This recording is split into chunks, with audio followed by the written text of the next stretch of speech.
Okay. What's going on, LBHT crew B? What is going on? Way too much. Man, way too much going on. Too much going on. We have way too much to talk about. So little time. If you're new here, man, welcome. The first time, we are the Lunch Break Hot Take, man. We do this show every Wednesday night at 7:15 p.m. And that is our guy, Tony Hendo. What's up, Tony? Family, what's up? We are streaming live on YouTube, Twitter, and Facebook. So make sure you give us a follow. All those places. Also, you see on the bottom there, Twitch, Instagram, Facebook, Twitter, at LBHT Show. And also right after this show, because it looks like we might have to be talking about this in the overtime show as well. Yeah, a whole lot. A lot, yeah. If you want to be a part of the overtime show, what's up, Yazar? If you want to be a part of the overtime show right after this, patreon.com/LBHT show. All right, that's how you sign up for as little as $3 a month. Derek Weatherly, what's going on? Derek is going to be here for the lunch money bet section. Garnett says, shout out to Garnett. We're going to be discussing some of the things that went on in Garnett's Twitter spaces the other day. Couch Rider Raven, what's going on? Man, I don't even know where to start. Okay, I don't even know where to begin. I mean, we got so much to talk about. There's this news coming in.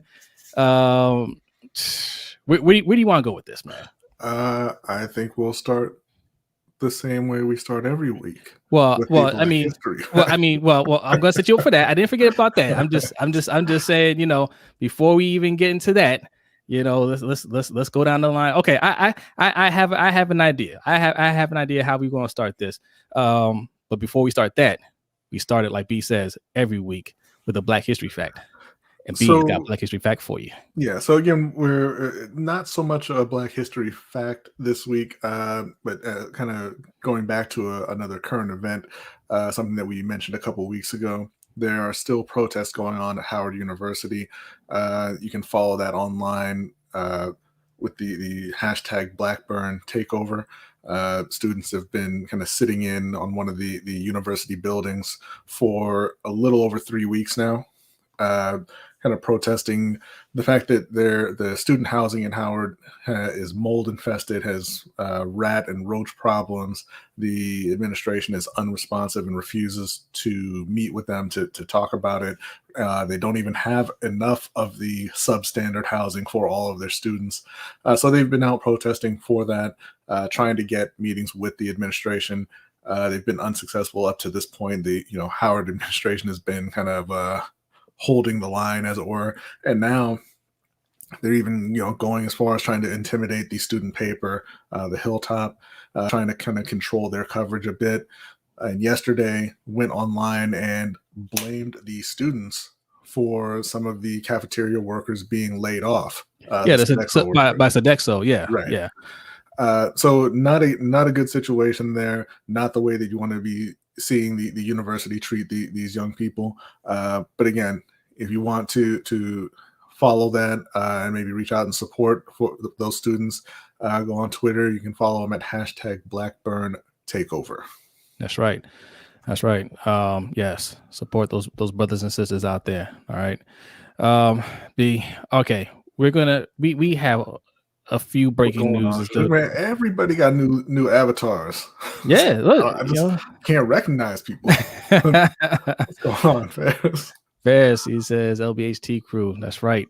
All right, let's start. We're gonna start off on a sour note and then get out the way, and then we can get on to the fun news. All right, we gotta discuss Henry Ruggs. Okay, you guys have heard by now he was arrested for a DUI.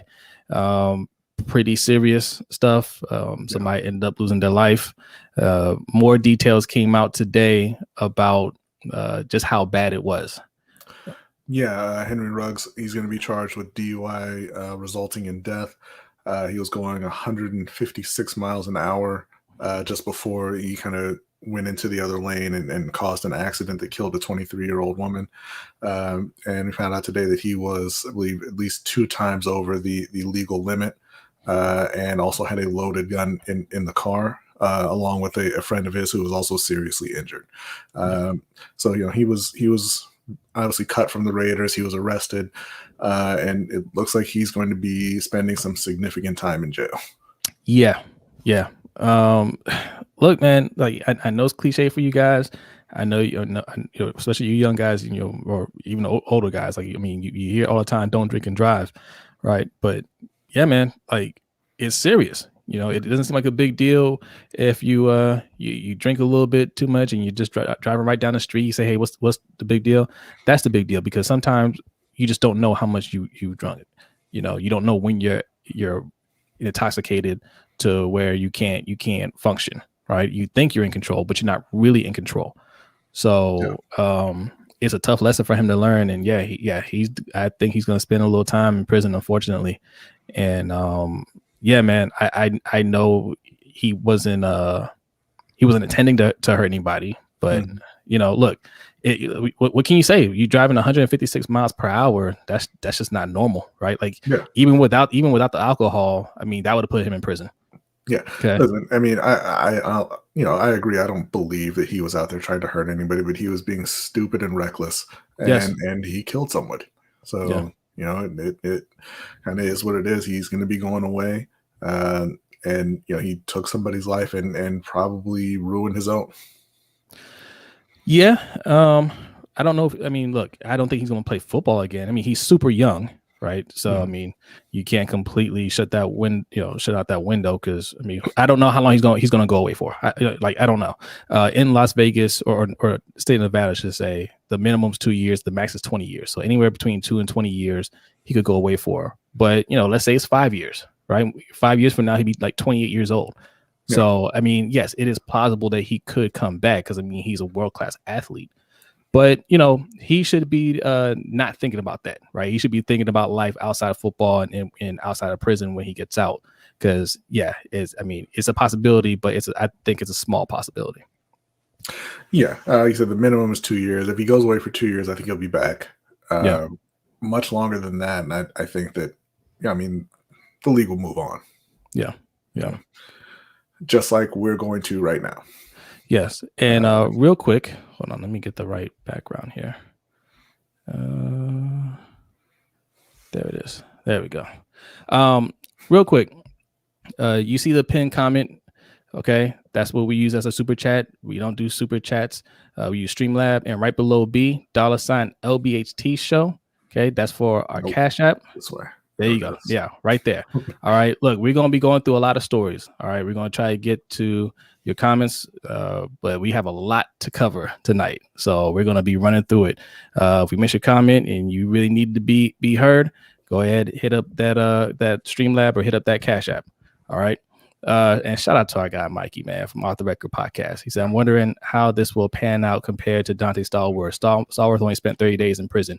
The difference with Stallworth is he wasn't 2 times over the limit. And the person that he struck was also at fault in that accident. So, that was one of those things where they looked at it and said, okay, yes, he was technically over the limit. Yeah. He shouldn't have been on the road, but that person should not have been walking on a highway like that. What they found, essentially, because I see a few people saying that Dante was sober. He wasn't sober, but he wasn't, as far over the limit as Henry Ruggs was. And what they found in that case was that even if he was sober, he was very likely to have struck and killed that person. Yeah, because they kind of just jumped onto the highway, and they're saying even if he was sober, he likely would not have been able to avoid him. And even if it wasn't Stallworth, it would have been somebody else to hit him, right? So I mean, it was just wrong place, wrong time, right? Neither one of those two should have been in that situation.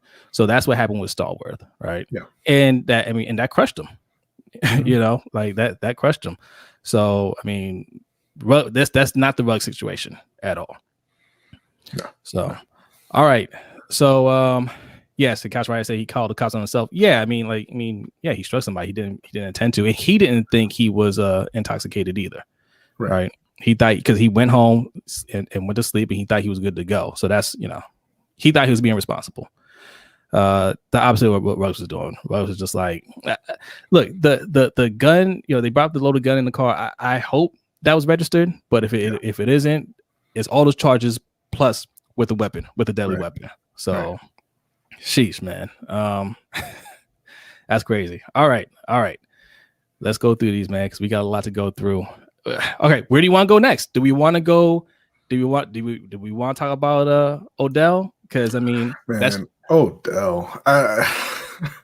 Odell wasn't traded. I need to change this because when we started, as I put Odell Wants Out of Cleveland, he's pretty much out.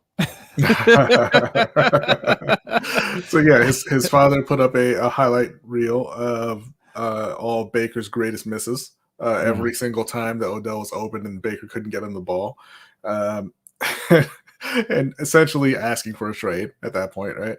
And Cleveland did not get a deal done. I know there were some teams that called. I know they said New Orleans had called and they were interested in bringing him in because Michael Thomas is out for the season now. But they didn't get a deal done. And it just seems like that's not a relationship that's going to be repaired.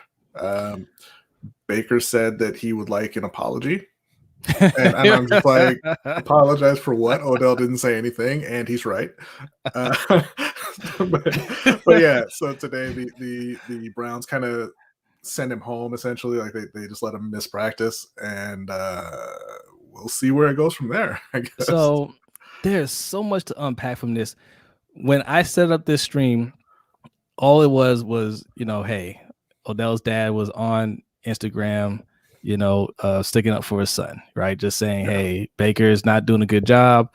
Look, here's all the plays that he's missing my son and all this stuff. And we all assume that's, he's doing that via Odell, right? Mm-hmm. And okay, whatever. That was their ploy to try to get him traded. He didn't get traded. And, it'll be one of those things where, okay, it didn't work. Everybody back to work. That's honestly what I assume, because up until this point, Odell hasn't said anything. Like he hasn't thrown any shade at all. Like no subliminal disses, no burner accounts, nothing. Like he just showed up to work. And this is his time where he said, okay, this is a good opportunity for me to get out. Let me give him a little nudge, and it didn't work. And I was like, okay, whatever. But now, they're telling him go ahead and stay home. I heard conflicting reports. One, I heard that he didn't show up, and they just told the team that he's not going to be here. And the other was he was ready to go to practice, and they told him not to stay home. Well, that makes a third thing, because what I heard was that he kind of asked to stay home, and they said, yeah, that's fine. Go ahead and go home. Before we go on, though, we did get a donation from our guy Shug. Thank you so much, Shug. Thank you, Shug. He says, very sad day in sports when someone passes away. Praying for the family. Always here to support my favorite sports podcast. Thank you again for that. Thank you, brother. So AFC North, what is your prediction for the rest of the year? Oh, we're gonna get to that. Odell, where is he going? Well, Shug, I know you're going with that. He's not going to Pittsburgh. Why would he leave Cleveland to go into the exact same situation? That's not where he was going. The first question he put in there was, what do you see for the AFC North going forward? He's feeling himself now, right? So the Steelers, he thinks the Steelers are back. He sees drama in Cleveland. He sees Cincinnati immediately falling apart after a big win, and he's thinking, yeah, we're back. And he says we could finish second to Baltimore. Because Baltimore, I think, wins the division. And Pittsburgh, man, I don't want to question Mike Tomlin. No, I don't know how they've won the last few games in a row. It's all smoke and mirrors. But if anybody can keep it going, it's Pittsburgh. So I'm gonna say Baltimore's 1, Pittsburgh and Cincinnati tie for second, and Cleveland fades away. Yeah, I can't argue that. I just, Tomlin always finds a way. For a man that's never had a losing season, I can't see him doing worse than second. So has he ever done worse than second in the division? I'm not even sure. We have to look that up. Should look that up for us. You're our Steelers guy. I think he has, but he's never had a losing record. We know that. Yeah. So, but yeah, back to Odell, man. Listen, I can't even look. We're gonna make fun of it because it's Cleveland, and Odell has been. Look, he is a diva. I don't think he will argue that he's a diva. A lot of top wide receivers are divas. Mm-hmm. Like you got to understand it. You got to understand it from his point of view. He was on the Randy Moss trajectory. He was on the Randy Moss trajectory. He was bound to have a great career. It started out that way. It was going well. He said Steelers definitely contenders in AFC North. Okay, if you gotta be convincing people that you're contenders in the division, you're not contenders. But go ahead. Look, speaking into existence, Suge. But no, like he believed he is going to have a great career, and it got taken for a loop because he got traded to the Browns, someplace where he didn't want to go. He kind of alluded to that when he got traded there, when he said, "Hey, they sent me here to die," right? Like he said something to that effect, like, "Hey, they sent me here to kind of just fade away." Like, you know what that means? Like, hey, this is a place where careers don't really work out, and he tried to fight it. He tried to show that he's going to be professional and he's going to help turn it around. But man, Baker just not getting him the ball. If you're a Browns fan and you watch this, look, obviously we're Ravens fans. Well, I'm a Ravens fan, so I'm gonna take shots at the Browns. But this isn't really like taking a shot at the Browns. It's just, it is what it is with Baker, right? You can talk yourself into believing Baker's a top quarterback, or he can be as long as you get Odell out of there. He's not that guy, right? He's just not that guy. That video that Odell's father put out there showing all the misses that Baker had with Odell. I mean, that's fact. That's the all 22. You can clearly see that he's not hitting Odell when he's wide open. Like, he cannot connect with Odell. You can call it that, he can't see him. They're not on the same page, whatever, but it's not working out. And that is not a good sign that you can't make it work with a player of Odell's caliber, because Odell is not washed, right? And that's the next thing I want to get to is where does he go next? Panthers won this week, unlike Baltimore. When do we get to take shots at the Panthers? so Baltimore. I'm sorry. Who's number one in their division? B. I don't care. That's not relevant. I said the Panthers won this week, unlike the Baltimore Ravens. Garnett says, "OBG, what's going on, Tanja? Hey, Tanja, what's going on? Right at home. Okay. All right. Listening, not watching. Listening. That's right. Yeah. Andre Mears, what's going on, Andre Mears? Thanks for coming through. What's up, Andre? But where does he go? Because he's obviously not coming back. So what happens? Did they finish this year with just him staying at home? They make him inactive. Do they release him? I mean, I don't know why they didn't trade him. They were talking to some people. Some teams called for him. I don't know why they didn't trade him. That makes no sense. See, this is, but hold on. This is what bad organizations do. This is what bad organizations do. You knew yesterday. You had all this information yesterday, right? You did nothing with it. Teams are calling and saying, "Hey, we'll give you something for him," and you're like, "No, we got promoted on a day off." Yeah, but like we did. Or they did nothing with them yesterday. You're getting all these calls and you're like, no, we're gonna keep them, and then the very next day, just go home. Well, all right, Couch, thanks for coming through, man. Thanks for coming through. But how does that help? You know what I'm saying? Like how does that help your team? You're not getting any compensation for him. He's still there, and we talk about distraction. This is fun when we talk about distraction. It doesn't matter if a player is there or not. Like, you're going to have to answer questions because Baker, did you watch that interview or his press conference? No. Baker Mayfield, man, he's in a tough spot. He's in a tough spot because he kind of alluded to it too, that, hey, he would love to have a conversation with him, yes, but he also mentioned the rest of the team, like, let's just get it out and let's get out of the open, or let's just clear the air on everything and let's move on. I think he feels like the rest of the team might feel that way too. Yeah, because clearing the air in Cleveland is 52 people saying, "Baker, you got to play better." Yes, right? Like, that's kind of what it is right now, I think. But yeah, with Odell, I think that they have to hold him. Right, they can't release him, because at that point he's going likely to a contender who you're going to have to deal with, or somebody you're going to have to get by to get into the playoffs. They're just going to hold him to the end of the season, let him hit free agency along with Jarvis Landry, and hope they get compensatory picks in return. They're going the Baltimore route, but just worse at it. We've got an official request from one of our patrons here to stop talking about Odell because it is painful. But Ferris, well, if he goes back to the Giants next year, he ain't going back to the Giants. Oh, hooks up with Danny Dimes. Ain't no chance he's going back to the Giants. I don't care that they still text. Those are hate texts. Listen. I'm going to put it out here right now. If they do end up cutting him, I want him to come to the Ravens. And before anybody says, "Oh, we don't want that drama over here. Oh, he's washed," I'm gonna stop you right now. He none of that. Okay, cut it out.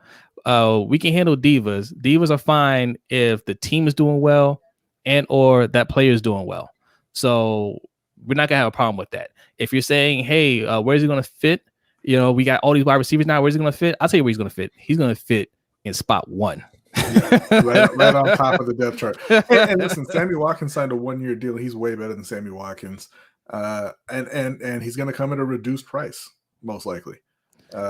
He's better than everybody on this roster. Yeah. Miss me with the Rashad Bateman talk, and I love Rashad Bateman. I think he's going to be really good. He's better than Rashad Bateman. He's better than Hollywood. Do we have to mention anybody else? Boykin, Duvernay, Prochet. Like, no, man. Like, Watkins, no. Marlon Humphrey don't like. Jarvis Landry and Odell. Famously were tweeting about how happy they were about Marcus Peters' extension. I think they worked that out on the field the next year. They got past that. They settled it. And the way they settled it was, please, can I come be a Raven? Yes, Garnett. Sammy out, Odell in. Absolutely. Yeah. Guys, like, if you have an opportunity to get special talent, you have to get the talent. Yes. Like, don't talk about, oh, well, it's going to mess up the vibe or the chemistry with these young players.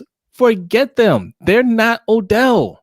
Right. They're not. When you have a special player that comes in, everybody else has to get in where they fit in. That's just what it is.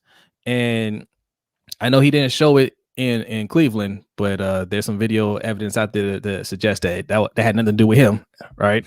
Over here, he would definitely help us out. Okay, what we got? We already have trouble spreading the ball around. Why would we want him to come in and make that worse? They don't have problems spreading the ball around, man. Look, listen. How would I make it worse? Devin Duvernay, James Prochet, Miles Boykin.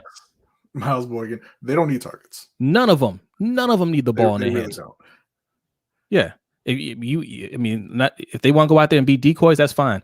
They don't need anything, and they won't say anything because they just trying to stay on the team. Yeah. They'll be absolutely fine with Odell there, and the reason they'll be fine is because they have a great quarterback. Who is it? Josh Oliver. He doesn't need targets either. Okay, we have plenty of targets for Odell. Okay, and he could take from the other wide receivers too. I don't care. He can make plays. Okay, Raven Ron. We're not gonna call him a bum. Okay, we're not gonna call push. Look. Raven Ron be going harder at Prochet than we do, man. You guys do. Yeah. We did get another donation from my guy Shug.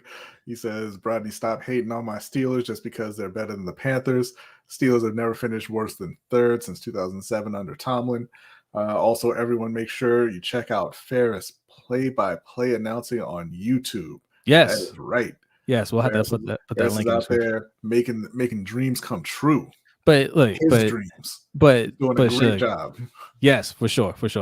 But Shug, not worse than third. I mean, there's only 4 teams in the division. I know. Right? Listen. That was some very particular phrasing, just like our next story with Aaron Rodgers. Yes. Very particular phrasing at play with Aaron, who tested positive for COVID. He was asked if he's vaccinated. He said, yes, I'm immunized. And there's some guys on the team who are unvaccinated, and that is their decision, and I'm not judging them. He said that because he is one of them and did not want to judge himself. He specifically used those words to say, I'm immunized, meaning he probably had COVID previously and has antibodies and thinks he had some kind of resistance to it. But he is not vaccinated. That's why he's out for the game against the Chiefs. And if you want to go down the it's their decision and they shouldn't have to talk about it route, that's fine. You want to respect that, that's okay. But that's not what Aaron Rodgers was doing, which is why I don't respect Aaron Rodgers' statement. That was pretty cowardly because he was trying to mislead people into thinking a certain thing, so he didn't take any heat for catching COVID and missing what's a pretty big game for Green Bay. Yeah, and it is frustrating. I mean, you guys already know how we feel about the vaccinations, right? But when stuff like this happens, and it happened to Lamar before the season starts. Thank goodness it didn't happen during the season. But like right before a big game, if your star quarterback isn't available because everybody else isn't vaccinated, and look, I mean, we can't say 100% certainty that he got it from them, right? And going out to the party dressed up as John Wick probably didn't help either. But your quarterback, isn't available. How you gonna feel about it? You're not gonna be happy about that. What's up, E? Thanks for coming through, man. Yeah. I know you're here to cause havoc. Go ahead and cause havoc, man. Yes, and I see questions about the Ravens not making any moves for a trade deadline. I see you, Garnett. Yes, we're gonna talk about your spaces. I guess we can go over to we ain't spending that much time on Aaron Rodgers. Okay, listen, real quick. Does Jordan Love lead them to a victory? Now, mind you, Kansas City has been looking pretty bad. No, listen, that was a game that most people would have picked Green Bay to win. Yes, I think it would have been a tough game. Kansas City's always tough, but they are 4-4. They've been turning the ball over a ton. The defense hasn't been playing great. Green Bay 7-1. Most people pick them to win that game. You take out Aaron Rodgers, and now you're looking at Jordan Love or, God forbid, Blake Bortles, because he's flying in to sign as we speak. I'm not sure that's a winnable game for Green Bay with those guys. We'll see with Jordan Love, right? Yeah. He hasn't really played. I wasn't very high on Jordan Love. I don't think he's going to be good. And if Blake Bortles steps on that field, it's over. But jeez, yeah. The problem here is, again, Aaron Rodgers, everybody laughed at the video, right? Of him dressed up as John Wick with the gun and dancing and pretend shooting. It was funny. That was pretty cool. It was cool and it was funny until you were at a party without a mask on and now you got COVID and now you're not playing and now you're going to fall behind the Rams, Cowboys, and Cardinals for the 1 seed in the NFC. And that's part of it too. You can't just get vaccinated. Like, there's still a pandemic out there. And you have to minimize your socializing. You can't be out at parties. Definitely can't be out there without your mask on, man. Like, he definitely threw shade at his teammates, right? And you can't be doing that if you're not doing everything that you need to do to protect yourself, which he didn't. So, well, I don't even think he was throwing shade. Like he is one of those guys who's unvaccinated. So no, he is vaccinated. No. That's what I'm saying. He's not. He didn't say that he was. He said that he's immunized, meaning that he got COVID at some point and he has the antibodies. And somebody reported earlier that he's been treated as unvaccinated by the NFL for this entire time. That's why he's just out for Sunday, as opposed to, he could test negative a couple times and play. He was trying to mislead people, to make you. He misled me. Yeah, he got and that's why I think that was a cowardly statement that he made. Gotcha. Trying to mislead people and make them think, oh well, yeah, I did everything that I'm supposed to do. No, he didn't. You did. So you did nothing then. You did nothing. Yeah. You didn't get vaccinated. You didn't stay at home. You didn't wear a mask. You did nothing. Yeah. Nothing. That is on you. And yes, that might cost you the number 1 seed. That might cost you a bye week. Yeah. Like, that's reckless, man. We did get another donation from our guy Ferris. It says, okay, I don't want to sound negative, but if Odell becomes a Raven or a Steeler or a Panther, the world is BS, because if I was robbed of Odell, none of you deserve him either. I don't know. Listen, I'm like that gift. Like, why am I in it? Nobody said anything about Carolina. Yeah. Not cool, Ferris. And okay, so Raven Ron was asking about that too. Like, hey, the media gave Lamar a lot of crap for not getting vaccinated. Are they going to do the same for Aaron Rodgers? No, they're not. I I doubt mean, it. that's But they're not. that is the kind of treatment that Aaron was worried about, right? And that's why he phrased his statement the way he did. That was smart because he got He me. didn't want any kind of backlash. Yeah. But yeah, so now, like I said, you got the Cowboys who are 6-1, the Cardinals and the Rams who are both 7-1. The Rams have a tough game against Tennessee this week, but the other two should win their games. And a loss at Kansas City puts you behind. There's only the one bye week at this point now that we moved to 7 teams. So this hurts. Yeah. Yeah. And Deshaun, shout out to Deshaun, man. He says Rodgers flat out lied. If you don't want the shot, okay, but at least don't cap about it. I agree, B. He's a coward for that. Yeah, I can't argue that. And Mikey says he got some other medical treatment and he petitioned the league to recognize his method, but they denied it. Yeah, well, I mean, is it a vaccination or not? I mean, right. Like I think that healthcare is one of those is like one of the only things that kind of boomerangs back and gets worse the richer you get. Because you get a lot of money and you can get the best healthcare, but then it's like once you hit a certain point and you keep going, then it's like all of the grifters get better access to you, and you start listening to people who don't even have medical degrees, and it's like the healthcare gets worse from that point on. Yeah. It's weird. Yeah, like Tom Brady and his guru. Yeah. Listen, man, you can't circumvent the rules, right? And I understand if you have some reservations about getting the vaccine, you don't want to do it, fine. But look, you have to protect yourself. Either you're going, you can't do the other stuff, right? You can't walk around like this ain't happening. It's happening.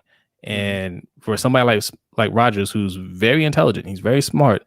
That's very irresponsible, man. That's very irresponsible. This for me, it's different than the Cole Beasley thing because I think Cole is just kind of an idiot. Yes, I know that's not the case with Aaron. I know that he knows better and he just doesn't want to do it. Yeah. All right. So we did get an anonymous cash app. Again, thank you so much. Thank you. Thank you, brother man. Appreciate it. Appreciate that. All right, real quick. So we got 45 people in here. Make sure you hit that like button. Also, if you're new, hit that subscribe button. We are on the road to 1,000 subscribers. Man, hey, let's try to hit it by the end of the year, right? Where are we in? November? So we got November, December. We got 2 months, guys. 2 months. Tell your people, tell your friends, okay? You go, what I want you guys to do right now, go to a loved one.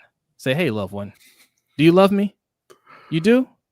Well, if you love me, you will go to Lunch Break Hot Take, okay? Go to YouTube, go to Lunch Break Hot Take, and hit that subscribe button, all right?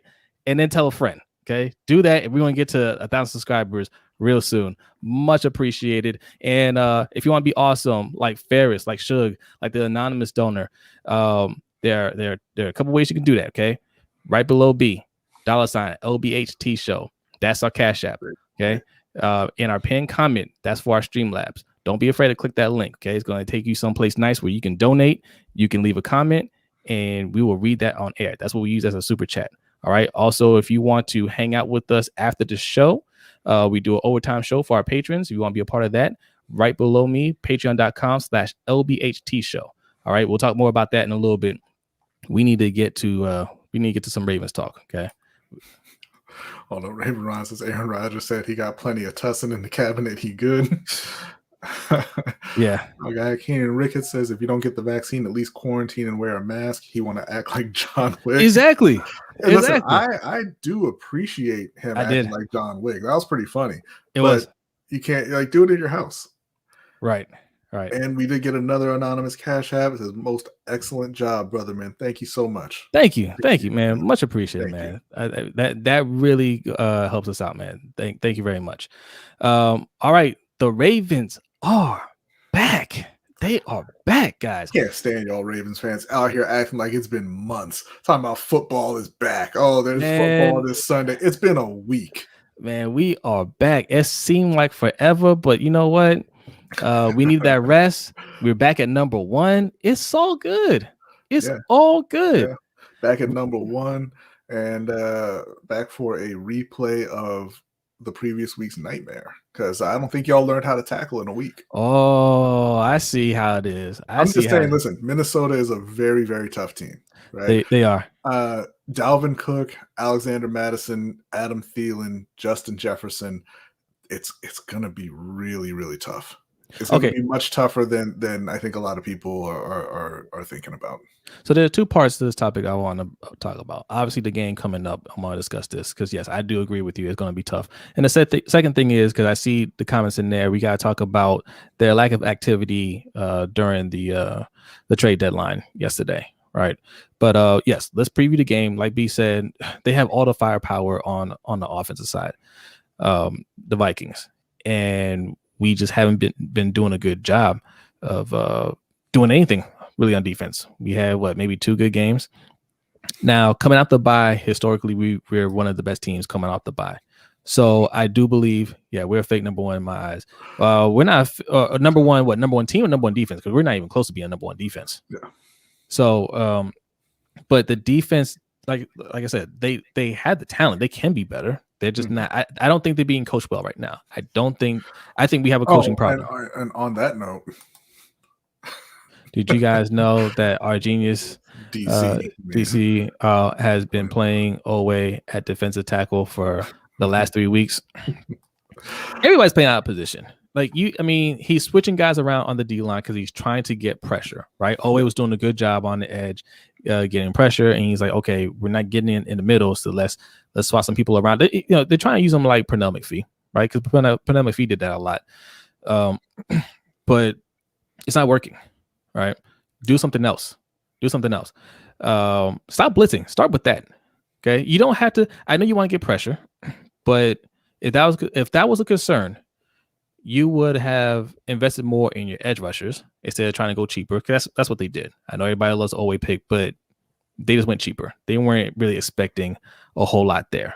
Right. You let Judon walk, and Judon is number 2 in the league in sacks, second only to Myles Garrett. No. He's, I believe, tied for. I think he's third. I believe that third. Okay. TJ Watt has 8.5. I believe. Gotcha. Yeah. Okay. Yeah.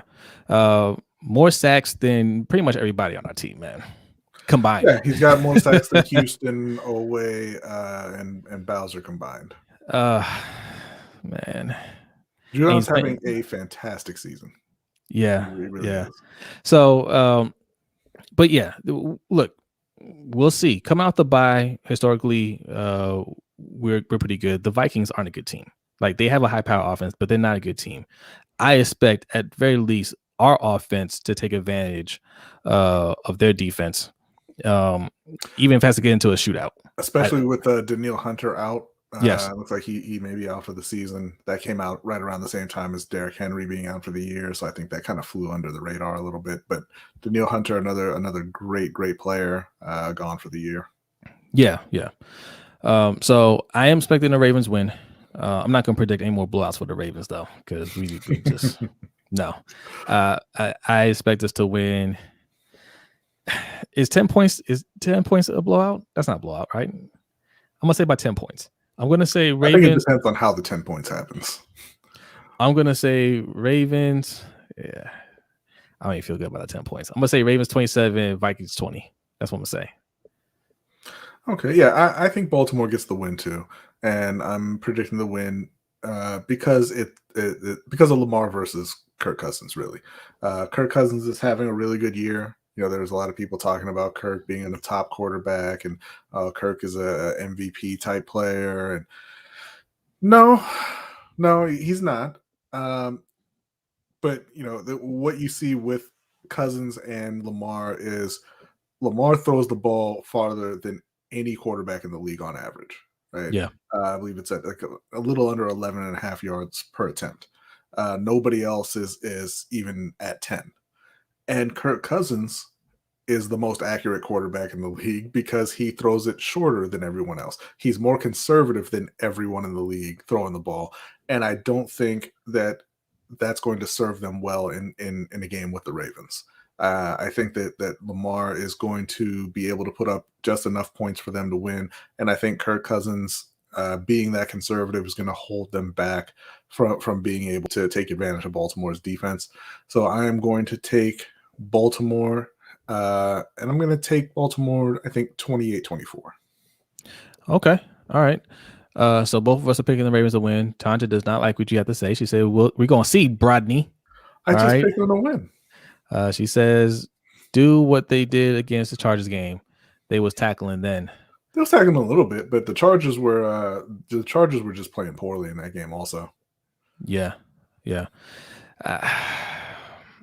Tackling, they can tackle better. Like, you have veterans on the team that know how to tackle. Tackling is an attitude thing, right?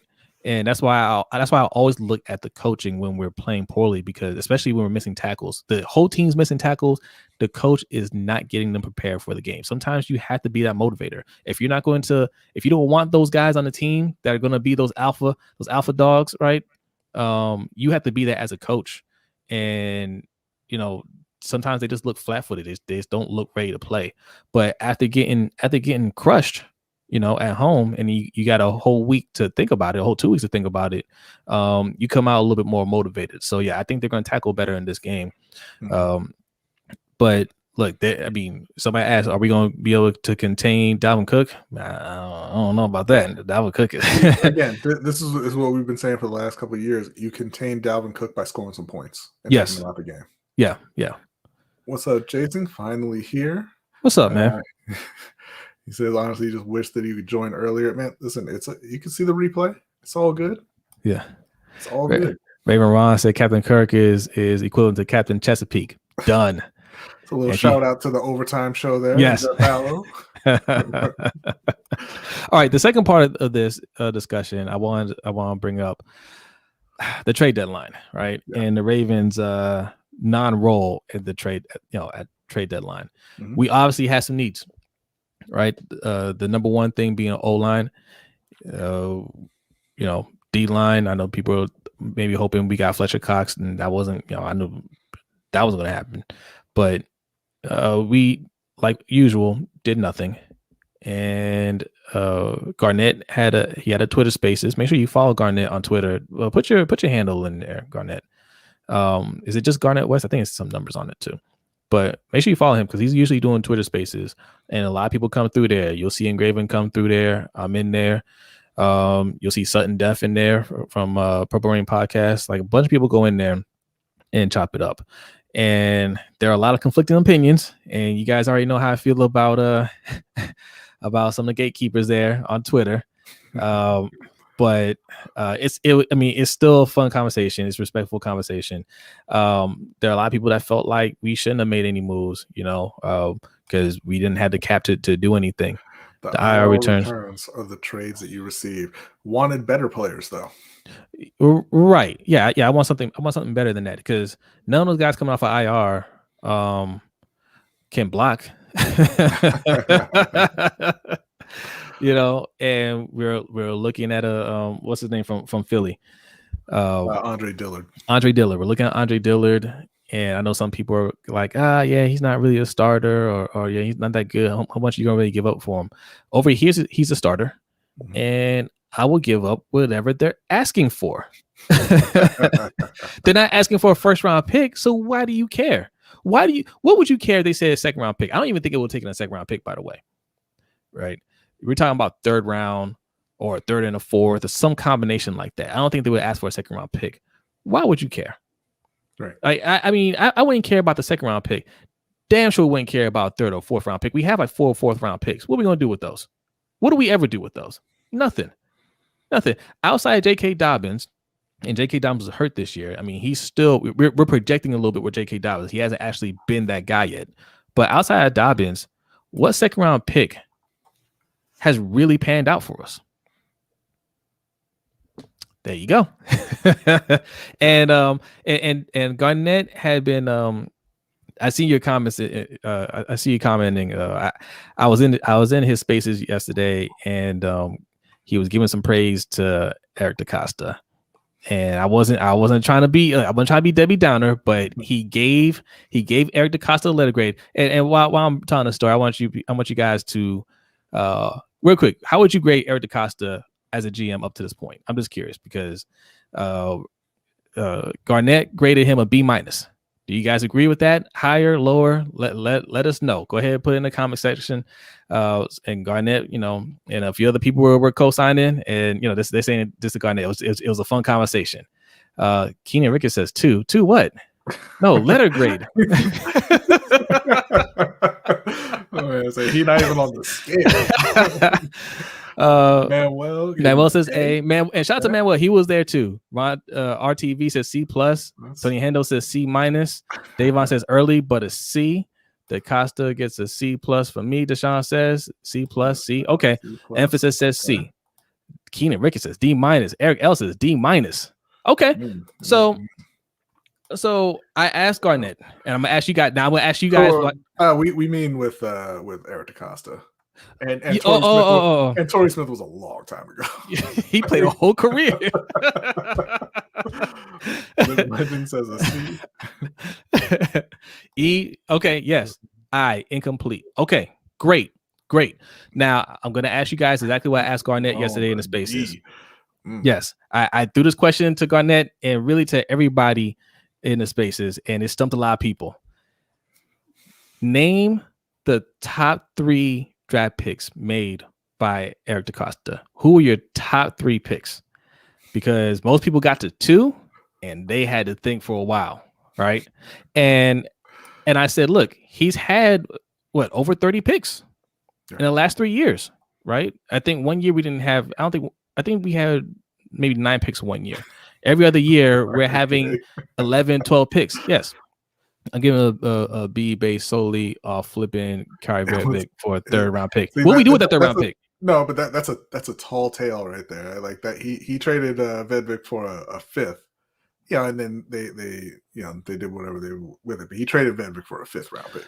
Yeah, but so the thing is, okay, Manuel says Hollywood, Oweh, J.K. Dobbins. Oweh's a rookie. He's got 3 sacks so far, right? We're projecting J.K. Dobbins. We're projecting still. He hasn't cracked 1,000 yards rushing yet. Now, I feel good about those guys, but we're talking about grading him. I mean, you gave him an A, right? You gave him an A for guys that haven't been A caliber players yet. Yeah. Hollywood, Dobbins, Bateman, but that's just based on projection. Yes, exactly. That's all we're doing. So that was my point. My point is you can't give him credit for things that haven't happened yet. Right. And I'm not going to criticize him for things that haven't happened yet. Tony got 5 picks for you. Dialing. Because he spits hot fire. Yeah. Okay. Deshaun says Dobbins, Hollywood, and maybe Queen. You guys hate Patrick Queen. Yeah. You guys hate him. That was my whole thing. That was my whole argument. You can look at Hollywood and start judging Hollywood. We like Hollywood. Mm-hmm. Right. Who else when that class worked out? Nobody really. And I'll say it again. I like Hollywood. He's a good starter. Me too. He's playing really well this year. But again, you could make a strong argument that he was the 5th best receiver in that class, and he was the first one taken. Yeah, I mean, AJ Brown, Terry McLaurin, DK Metcalf, Metcalf.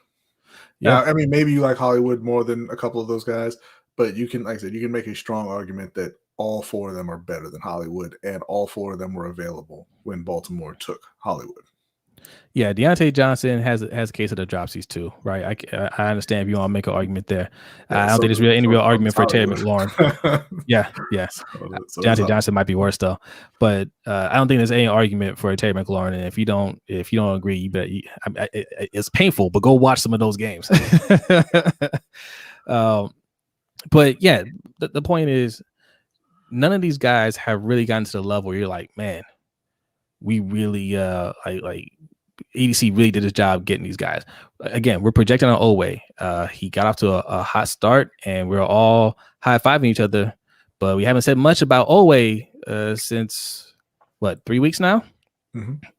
All right. And who else in the draft? Who else did we get in this draft? I mean, Rashad Bateman just came back. So, he's played 2 games, and we got to see how he performs. And I feel good about Rashad Bateman, right? I feel good about some of these players, but they haven't been that yet. So when we're talking about giving him a B or anything like that, nah, I'll give him a C, or I'll give him an incomplete, but look, not making a move when clearly you got to protect your quarterback. That doesn't help his grading in my eyes. right?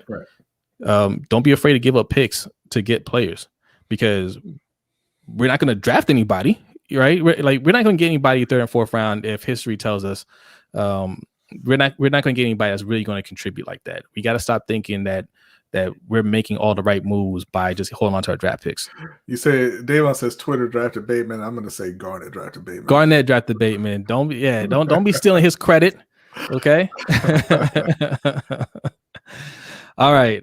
Read a couple comments and let's go on to what do we got next? I give Bateman a C-. AB better than Watkins. This, yeah. I mean, that's obvious. They've passed on Watkins a couple years in a row now, or on AB a couple years in a row now. Passed on AB. We weren't in on Stephon Diggs when he was available. Jesus, we didn't get the Hopkins deal done. All right, we didn't trade for Adam Thielen. I mean, these are all way better than what we have. Way better. Like, and I do want to mention, we talked about, like, people say that Lamar has a great supporting cast now, and you can't really complain about the players around him. I just want to say that this is the worst supporting cast that Lamar Jackson's had since he's been in the NFL. Obviously, the receivers are better. Sammy Watkins is a better receiver, a better veteran receiver than he's had. Hollywood is really coming on. Mark Andrews is playing really well. Rashad Bateman has looked good in a couple games he's played. So the receivers are better. They're getting, production out of or contributions from Prochet and Duvernay as well. But they don't have any running backs, and the O-line is an absolute mess. So this is the worst supporting cast that Lamar Jackson has had in his career. Yeah, it's just that he's a better player now than he has been over the past few years, and he's compensating for it. Yeah. And Casme G, thank you for joining the live stream. Casme says, should have traded for Ertz too. Double tight end tandem with Andrews would be lethal for Lamar. Yeah. Ertz is having a lot of fun in Arizona running routes with DeAndre Hopkins and AJ Green and Christian Kirk and Rondale Moore on the field. Yeah, and I'm gonna give a shout out to somebody that was in the Twitter Spaces yesterday, Nitro. He was very passionate. He was very passionate, but he said, "Hey, give me your list of your top 10 quarterbacks or top 5 or whatever, and tell me which one of those players would you say I'd rather have our guys over theirs, right?" Because, I mean, who would you name? Okay, you got Aaron Rodgers. Would you rather have Hollywood over Devontae Adams? No way. See, the problem with the Aaron Rodgers, like, he'd be maybe the one that you could make an argument for because they don't have any receivers outside of Devontae Adams. But Devontae Adams is way better than all the receivers in Baltimore. If we could just have Devontae Adams and nobody else, I would take it. Yeah. I would take it. I would make it work. And they got Aaron Jones, right? Mm-hmm. So I take him over everybody we have in the backfield too. But Devontae Adams, who else? You got Mahomes with Tyreek Hill. He's got Travis Kelce as a tight end. But who else? Josh Allen's got Stephon Diggs. All right. Kyler Murray, Lamar Jackson is supporting cast like Eddie Murphy in the barbershop. Yeah. Kyler Murray's got DeAndre Hopkins. Right. I'm talking about the top guys. Who else would you put up there? So either like Pat Mahomes, Josh Allen, Kyler Murray, Dak Prescott has 3 really good receivers. Yeah. Kirk Cousins has Thielen and Jefferson if you want to put him up there. Rodgers has Adams. Tom Brady has obviously Russell Wilson. Those 3. Tyler Lockett and DK Metcalf. I mean, even if you look at Matt Stafford, if that's a guy, they're a top team, right? They've got Cooper Kupp and Robert Woods. I mean, they're so good. They just cut Deshaun Jackson, just cause, right?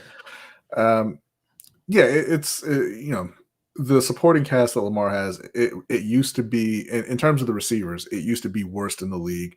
Now you're closer to the middle of the league. Maybe upper half of the league, but you're still not close to the top teams. Because we're looking at it like, once Sammy Watkins is back healthy and Rashad Bateman gets up to speed, it's going to be so deadly. Yeah, it's going to look deadly compared to what we had before. Sammy Watkins ain't nothing special, man. He's not. Like he's had like one really good year, in the league. All right, Rashad Bateman's a rookie. We're projecting. Hopefully, he turns into that guy. Hollywood, we're hoping he turns into that guy, but he's not these guys that we mentioned. No one is doing more with less wide receivers than Lamar of the top teams. You're absolutely right, Casmi. Yeah. Raheem, most with less. Right? Yes. Yeah. Unfortunately.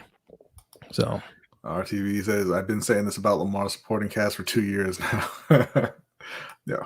Mr. J the Six, what's going on? He says Tom Brady can find someone off the street, coach them where to be when the ball. Listen.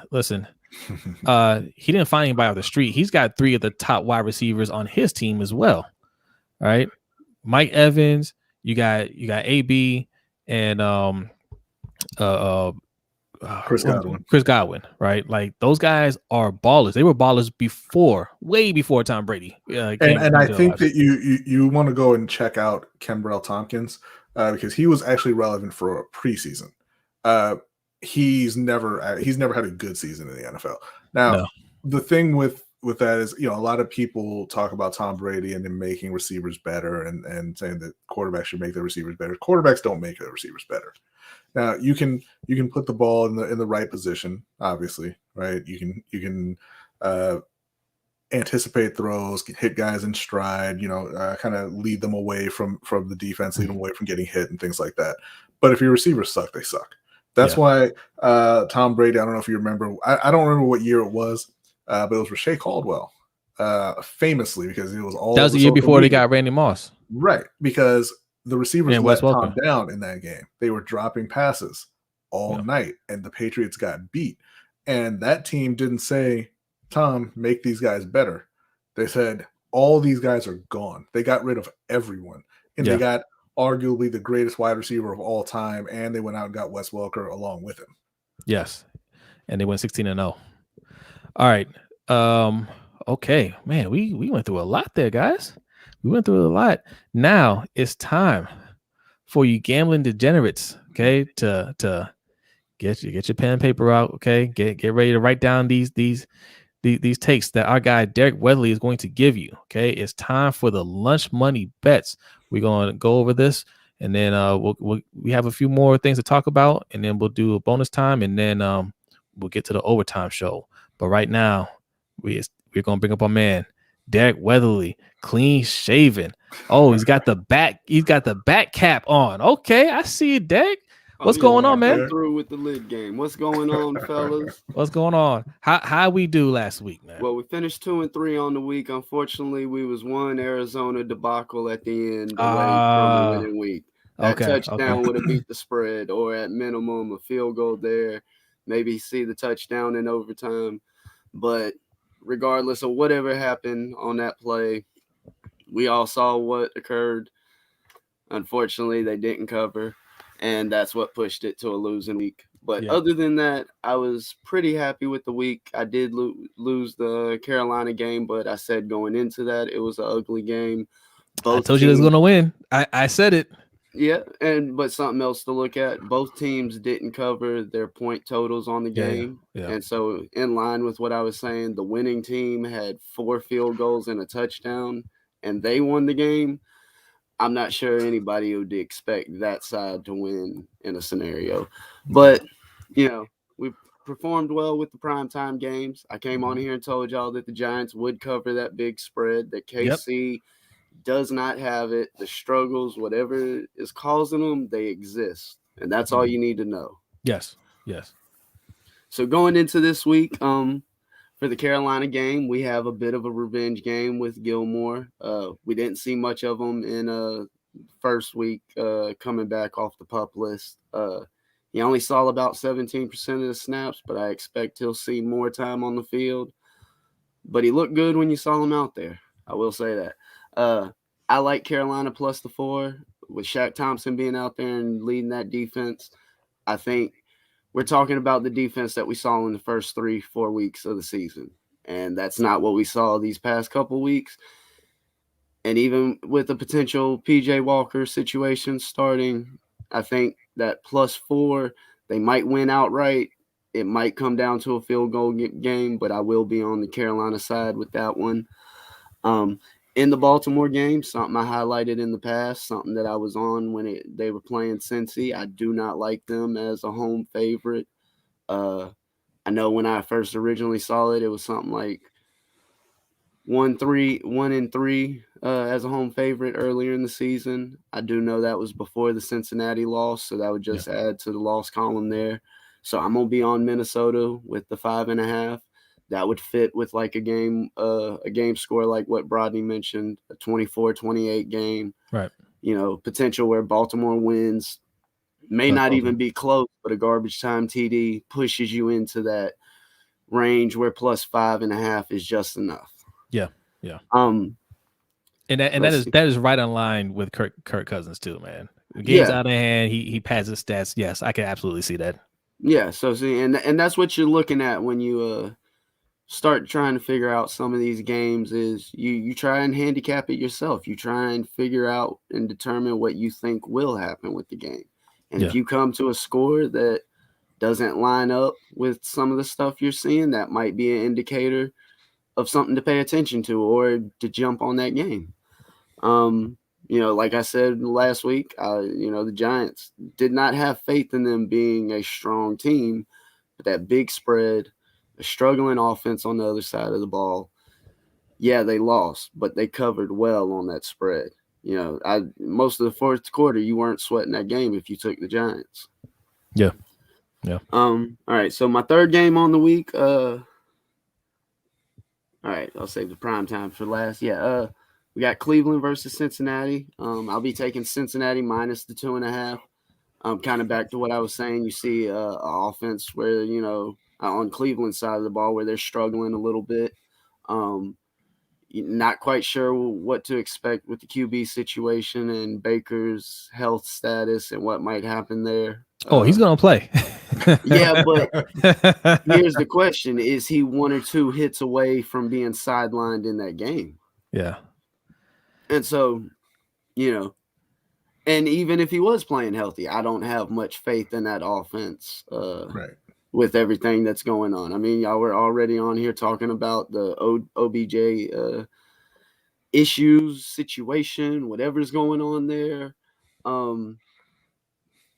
Because when you start getting into the gambling side and handicapping side of stuff, it doesn't matter why they're not on the field. All that matters is they're not on the field. Yeah. Mm-hmm.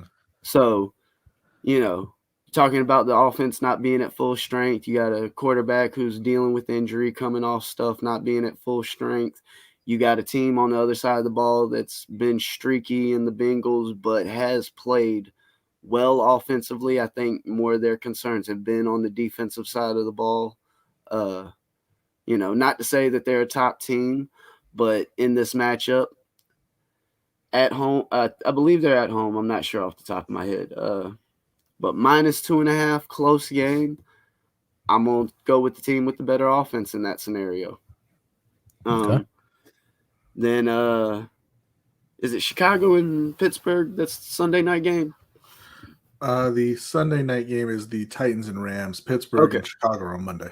Okay, well, I'll start with the Sunday. You know, we've all seen Henry's down and out for the season. The Titans went out and picked up Adrian Peterson, which I think, you know, from a team aspect, a playing aspect, might be a suitable pickup, you know, to hold him over.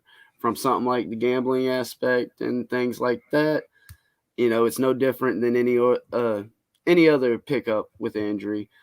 I like the Rams coming in minus the 7.5. I'm gonna be on that.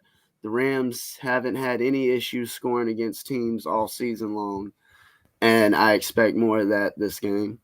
Yeah. And then with the Steelers in Chicago, I'm gonna be on Chicago in the points. They're getting 6. The Steelers offense has struggled. The Steelers team in a whole has struggled.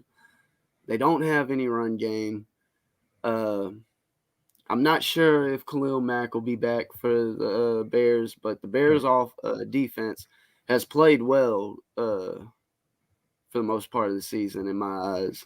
I know there's been a number of games where they held teams below that 24, 25 point threshold. And even though they didn't win, those are the types of games where you saw out of Carolina these past few weeks in the losing streak, where defense played well, but the offense didn't do anything, and so the defense suffered for it. Yeah. But I'll be on Chicago in the points in that one. So to just give a little overview, I'm taking Carolina +4 versus New England, Minnesota +5.5 versus the Baltimore, Cincinnati -2.5 against Cleveland, then minus the 7.5. I'll be on that with the Rams, and like I just said, the +6 with the Chicago Bears. All right. We had a question from Raven Ron. You put it up there. What up, Derek? I'm going with the 3-team parlay. Ravens -6, Chargers -2, and Ravens +2.5. Yeah. I think Not you meant sure to what put someone else there. Yeah. So Raven. Yeah, if put the third team in there, I think that's a typo from Raven Ron. But he's got the Chargers and Ravens for sure. Well, last week he meant the Browns +2.5. Gotcha. Okay, for his parlay. This makes 2 weeks in a row that Ron, he was on the other side of a game or something with me. Now, last week he was right. So, if he happened to play that, props to him. Now I would have been more inclined to go with something like Green Bay +6 in that scenario, but I had the early number like I did and thought maybe things would work out differently. That touchdown, that didn't happen. We won't talk about that. But as far as this one, like I said, I'm on the other side of the Baltimore game with Minnesota in the points. I don't like them as a home favorite. Like I said what I said with Cincinnati and giving up the -2.5 there. And then who was the third team that he had in that? The third team that he had was the Chargers -2. I'm not sure who they're playing off the top of my head. The Chargers have the Eagles. They're on the road against Philly. 4:05 game. The only issue I have with that, and it's something you don't hear talked about a lot, is how is that West Coast team going to do flying and playing on the East Coast? Right. Yeah. But that is the later game, though. It's at 4 o'clock instead of 1 o'clock. Oh, I'm not worried about as far as when in the day it's played. Just the simple fact just traveling. Flight across country and the geographical change. Because that's potentially what you saw with the Chargers versus Baltimore in that blowout. Mm-hmm. So me personally, I'd stay off of it. Just the number in general, I do like that number. If you hadn't have said who was playing where, I would have probably jumped on that at -2. So if that's something you feel strong with, then I'd go ahead and get on that. As far as those other two games, I'm on the other side. But as we saw last week, that worked out for Raven Ron. As I've said before, if you come in here and you think that fading me is the right option, go ahead and do that, because it's about making you money. We just in here to try and make money while making money, folks. There you go. All right. That is our lunch money bets segment. If you want to see more Derek Weatherly, one, you can check out our website, lbhtshow.com, where he's writing Panthers articles. All right. So make sure you check those out. Also, he likes to hang out with us in the Overtime Show and also in our Discord. And you want to be a part of that. We'll tell you more about that in a minute, but you go to patreon.com/LBHT Show. All right, Derek, man. Thanks for coming through. We're going to see you in a little bit. All right, y'all. Thank you. All right, man. All right, so let me pull this up here. All right, before we get into the bonus time, we got to talk Panthers and Patriots real quick. That'll be a quick conversation because I can see the angst on B's face there. All right, real quick, man. Let's tell people about Patreon real quick. We got 2 tiers, $3 tier and a $10 tier. Tell them about that real quick. Let me answer Mikey real quick here. So what's the KC and Green Bay spread? Looking at it right now, it says Kansas City -7.5. Yeah, Deshaun put it in there. 7.5. Okay. Yeah. Thank you, Deshaun. Appreciate it. Yeah. Right. So on Patreon, like you said, we have the $2 the 2 tiers. The $3 tier gets you an invite to the Overtime Show that we do every week after the live show with all the patrons, and we talk any and everything. It's a lot of fun. It also gets you an invite into our Pick'em League It's a survivor league, so you pick one team. Your team wins, you advance. They lose, you're out. And the last person standing gets a trophy at the end of the season. We are down to 2. It is Tony Hendo and Mikey from OTR. They're the last 2 standing because I picked the Tennessee Titans, who are on a 4-game winning streak and decided that they wanted to lose to the Jets that week. Yeah, I picked the Titans the same week. So, yeah. But, yeah, so Tony said he was coming for the belt, but he's going to get a consolation prize with that trophy, maybe. So congrats to you. With the $10 tier, you get an on-screen invite to the overtime show. You can join the stream and talk with us. Also, entrance into our yearly Dynasty League, which we give away a custom championship belt. I don't have the belt with me tonight, but it's a nice looking belt. We're going to be giving that out every year. You also get, our weekend streams, our pop-up streams. If there's a fight or anything like that, sometimes we do pop-up streams, and those are for patrons. And you will also have the ability to request specific content, videos, articles, or anything like that on any topic you want. Yep. All right. So that's some ways you can support. And like we mentioned earlier, we got the Cash App right below B, and also our pinned comment. That's for our Streamlabs. That's what we use as a super chat. All right. And also, I mentioned our website earlier, LBHTshow.com. We also have a shop on there. That's where we see the merch that we're wearing right now. Okay, LBHTshow.com/shop. We put some brand new designs on there. I think it was last week. You saw me wear the Lamar shirt. # 8 is the way. You see us tweet that out. 8 is the way. Okay, that's what that shirt says. We have some Ravens and Panthers defensive type of shirts that kind of have the Halloween theme to it, which are still up. So check those out, man. All right, we're gonna go into bonus. Well, let's do Panthers and Patriots. The Panthers have come off. I call that win. Okay, Okay, Sam Darnold is playing this week. Okay, Sam. So Sam is back. That's not for sure. He was practicing. They're saying that right now, PJ Walker is taking reps as if he's going to be the starter. Oh God! So we'll see. So I'm not as optimistic as our guy Derek. Especially if PJ Walker's out there, I think it's going to be a disaster and a half. He's a fun player to watch. He's not a good player to watch. Is that a home game for you guys? You know what? Let me check here real quick. It is a home game, yes, because it was supposed to be Cam's homecoming, a revenge game for Cam against Carolina, but he got cut. So now it is just. It's Matt Judon wrecking shop now is what I think it's going to be. Carolina, they're another one who didn't make any move at the deadline, and I was kind of expecting that, but they definitely need help on the O-line as well. Haven't gotten any, and Matt Judon is he's on a tear, right? And I don't think that anyone in Carolina is going to be able to stop him.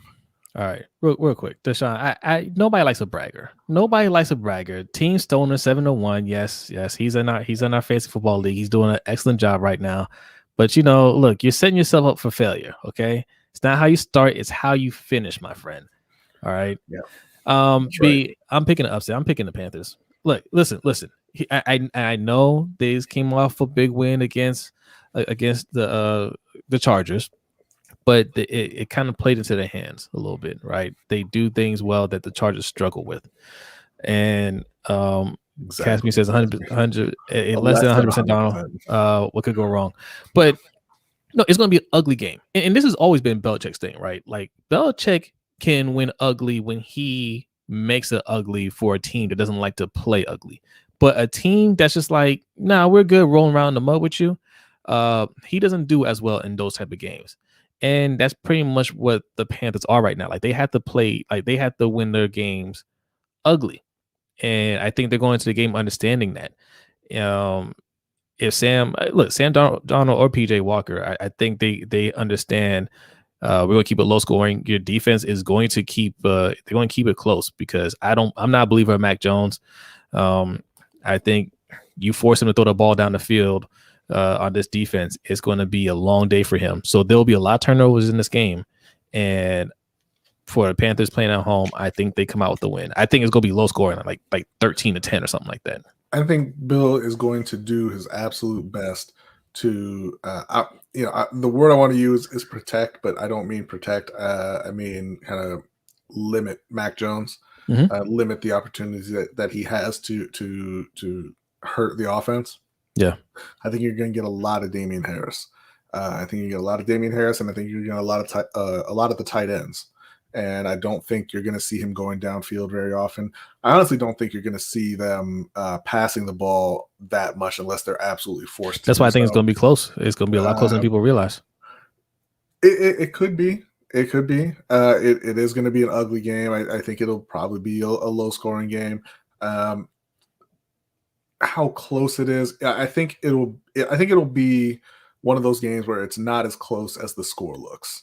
So it might be like a 16-10, but Carolina was never in it kind of thing. All right. What's your score prediction? And honestly, I'm going to say 17-13 New England. Okay. So, I mean, we both have similar scores, but I had the Panthers winning. But I think it's going to be a situation where New England kind of controls the game. Okay. Carolina's never really in it. Right. Okay. All right. So that's our predictions. Be hating on his own team, and I'm still keeping faith alive. All right, bonus time. We're gonna do a quick bonus time, then we're gonna go to our overtime show. If you want to be a part of that, patreon.com/LBHT Show. There you go, Derek. There it says what I hear is B and Jose agreeing that +4 Carolina. There you go. That's right. All right. Is Mr. Donald running a lot in this game too? I'm not sure that he's going to play, man. They're talking like it's going to be PJ, and if it is PJ, he's going to be running a lot because that's kind of what he does. Let me tell you something. Really throw. If Donald's out there, I think he'll be running for his life too, though. Yeah. Let me tell you something. The way he got hit last week, he ain't never going to run again. He's going to hit straight to the ground. His running days are over.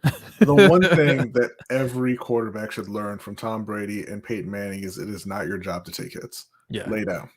Okay. Attitude Pop has been waiting patiently as he could before he starts populating our chat box with his comments. He said, I told y'all Mahomes has been figured out. Their offense is average. Teams were just confused and needed to adjust. I'm going to tell you guys right now, pump the brakes on that. Mahomes is not average. I still think Mahomes is the best quarterback in the league. Struggled a little bit last few weeks, yeah. But if you watch these games, man, these turnovers are the craziest turnovers, yo. Like the ball hits off the receiver's helmet and it flies straight up in the air before it comes out for an interception. What can you do about that? You throw the ball to Travis Kelce and he puts it on the ground. Like it's crazy turnovers that have been happening in Kansas City. And their offense is not average. They're top 5 in yards and top 10 in points. Like they're not as good as they've been, and they're turning the ball over a lot. Yeah, but that's not going to last 17 games.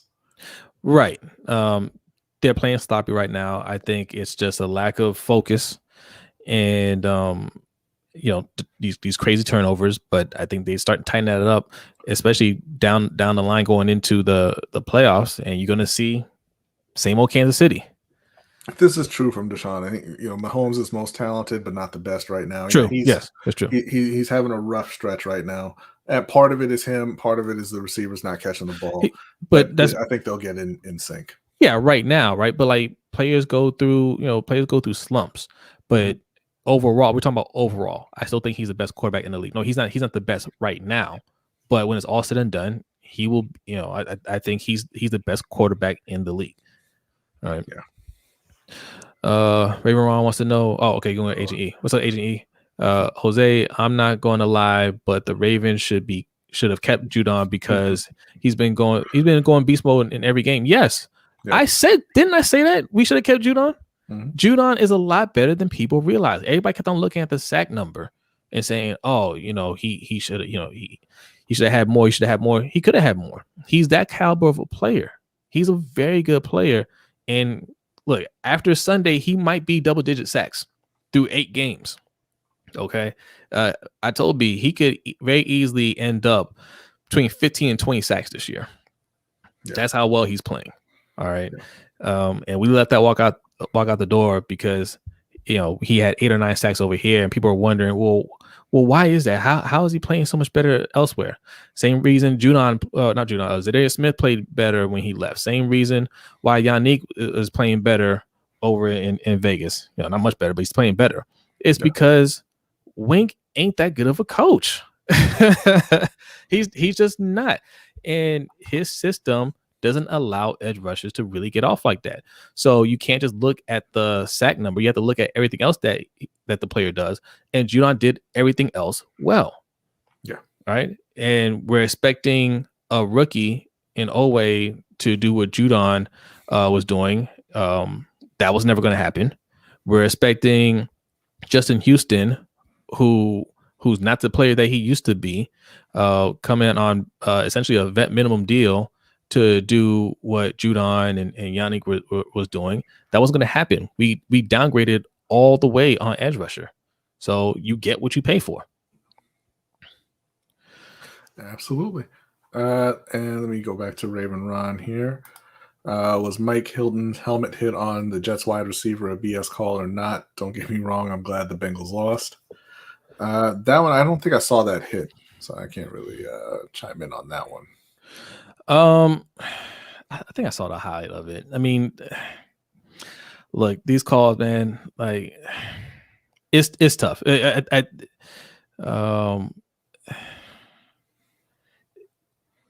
Yes, I think a lot of these calls are BS calls, but I mean, it is what it is. They're trying to clean up the game, and you know they're trying to put a focus on player safety, right? So they're trying to just tell these players don't even attempt to get anywhere close to the helmet, which that I can somewhat understand. But yes, it's frustrating to watch. Yeah. Right. Eric L says, how many passing touchdowns potentially would Mr. Jackson have with OBJ for the rest of the year if the Ravens were to get him? So he's sitting at 10 right now.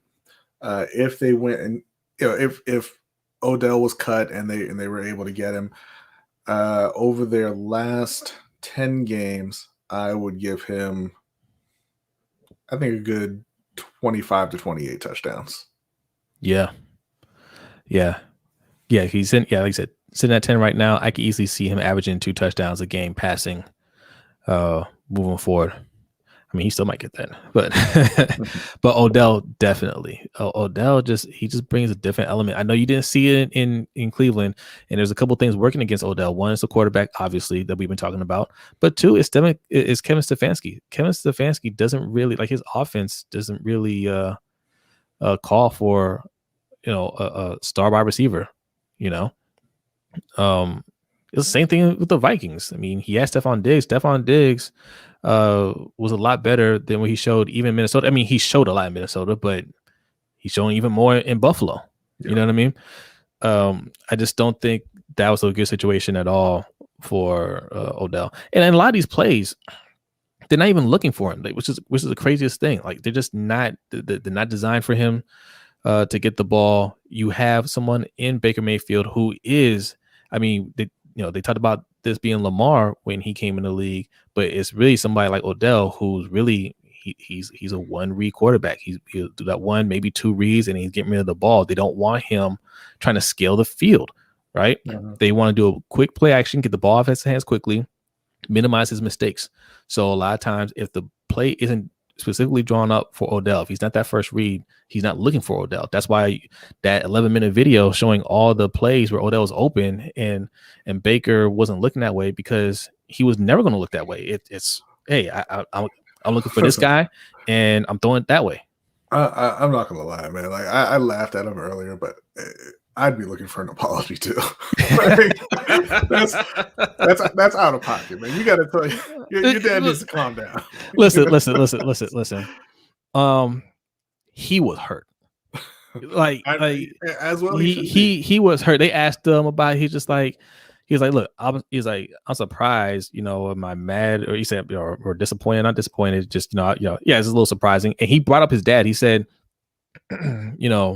He said I've had conversations with his dad man to man, and everything was fine. So it kind of came out of left field. And the way he kind of said it was basically, look, man, say it to my face. You know, Right. we you were in my face, you know, you're all smiling and everything. Then you go to social media and you're dogging me out. He definitely felt a way about it. He definitely felt a way about it. And they asked him, hey, you know, should he apologize? He's just like, oh, I could help. He didn't ask for an apology per se, but you know, that is kind of the way it came across. He didn't say the words, Odell needs to apologize to me. But yeah, but essentially, he's looking for one though.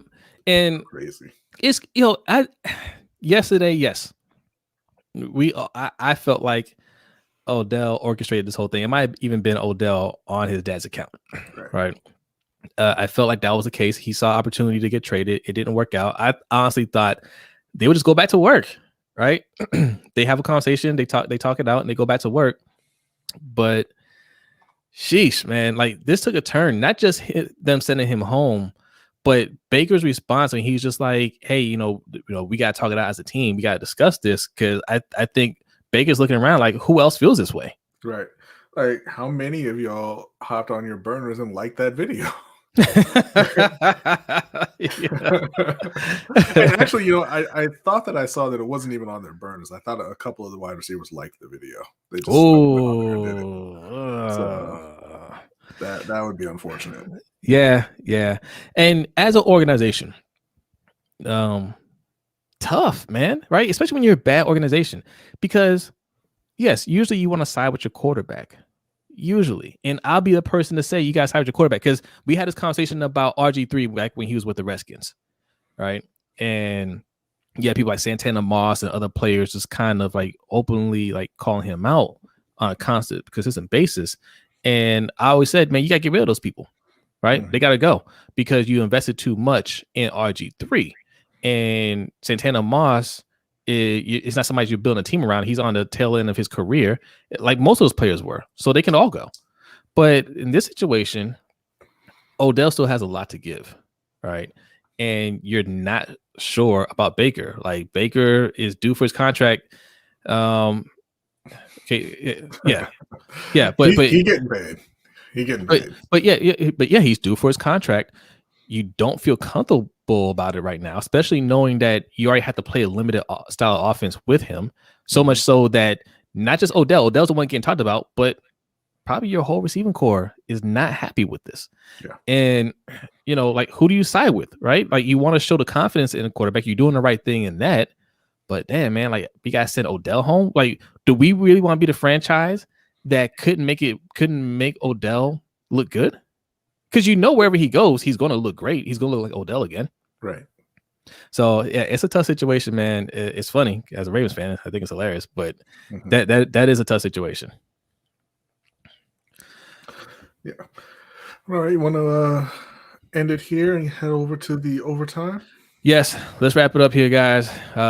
Going for an hour and a half, man. We're going to talk more about this in the overtime. We have a lot more to discuss. Yeah. Okay, guys, if you're not a patron for as little as $3, man, patreon.com/LBHT Show. It is a lot of fun. You'll see Ferris in there. You'll see Derek. Suge might make an appearance. They're all in there, man. It's definitely worth the price of admission. But if not, thanks for hanging out. We appreciate it. If you're new, make sure you hit that subscribe button. Also follow us on our social media, Twitter, Instagram, Facebook, and TikTok at LBHT Show. All right. And this weekend, since the Ravens are back, the Panthers, we didn't do a stream for the Panthers. We got too busy. But the Panthers will be playing. They're going to get that W. So maybe you'll see a post-game show from us on Sunday. All right. So until next time, y'all have a good night. And we will see y'all later. Peace out.